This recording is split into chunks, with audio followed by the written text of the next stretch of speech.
Shalom dan selamat pagi Bapak Ibu yang terkasih dalam nama Tuhan Yesus Kristus. Saya berharap kita bisa menikmati peribadahan kita meski peribadahan kita diadakan di rumah kita masing-masing.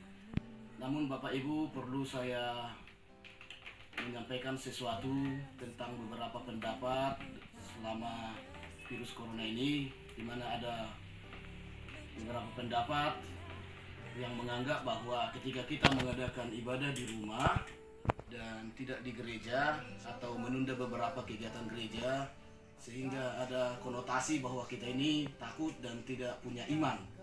Ibu Bapak yang dikasihi oleh Tuhan Yesus Kristus, perlu kita bijak dalam menyampaikan semua pendapat supaya pendapat kita itu tidak mengganggu orang lain. Secara khusus saya melihat beberapa komentar bahwa orang-orang yang melakukan ibadah di rumah sesuai dengan anjuran pemerintah dan pimpinan-pimpinan gereja, sepertinya mereka itu tidak punya iman dan tidak percaya perlindungan Tuhan Yesus. Bapak Ibu, saya buat satu contoh. Saya memiliki anak namanya Sion. Kalau ada ular kobra di luar rumah kami, atau juga kalau ada api di luar rumah kami atau kebakaran, apakah saya mengizinkan anak saya keluar rumah hanya karena saya mengakui bahwa dia dilindungi oleh Tuhan Yesus Kristus? Ibu Bapak, perlu kita bijak.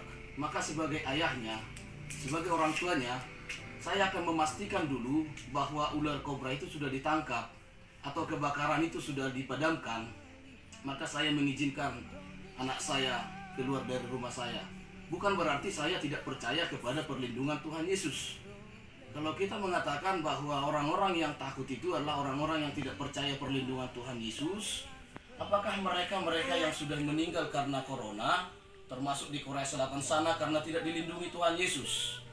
Oleh sebab itu Bapak Ibu, saya meminta kita berhati-hati untuk menyampaikan suatu pendapat sehingga tidak membuat orang yang beribadah di rumah seakan-akan mereka itu orang-orang yang tidak percaya kepada Tuhan Yesus. Bapak Ibu yang dikasihi oleh Tuhan Yesus Kristus, maka sebagaimana firman Tuhan berkata di Amsal 27 ayat 12, kalau orang bijak melihat malapetaka, bersembunyilah ia. Tetapi orang yang tak berpengalaman berjalan terus, lalu celaka.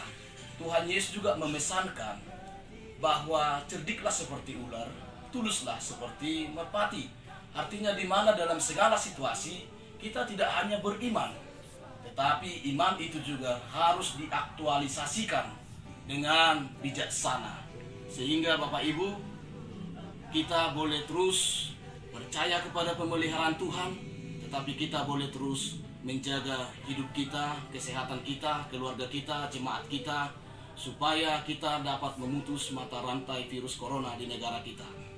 Saya juga setelah masa virus corona ini, sudah 3 kali saya melakukan perjalanan luar negeri, di mana negara yang saya jalani adalah negara yang lebih dahulu terjangkit virus corona. Tapi saya juga mengikuti semua instruksi kesehatan, instruksi pemerintah, karena saya tahu bahwa keberadaan saya adalah harus benar-benar terhindar dari virus corona, meski tujuan saya adalah melayani, dan di dalam iman saya percaya Tuhan juga melindungi saya.